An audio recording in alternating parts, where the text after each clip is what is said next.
Okay, in this video, I want to talk about the airbox and fitting it back on to the carburetors.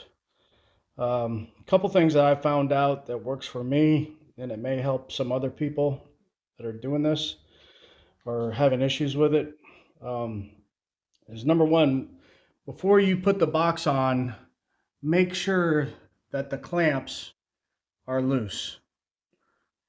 Undo the screw until the clamps are really loose on both of the where it connects to both carburetors. And then what I do is I'll put the box on the carbs and kind of wiggle it around until I feel like it's made a really good connection to the carbs.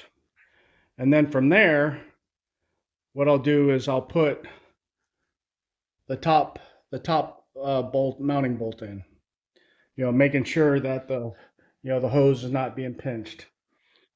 And then from that point, I'll go and I'll tighten each of the clamps around the carburetor boot. Okay. And you have to turn those until they stop. Turn the screw, the Phillips head screw, until they stop.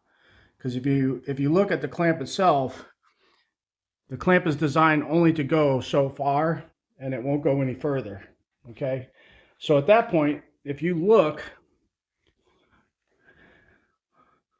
the hole here is not lined up to receive the bolt to finish locking down this tab and the other tab on the other side. And so you'll have to press the airbox down before you put your bolt in, and that way you'll get a real positive connection, and you won't have to really worry about the carbs sucking air from gaps.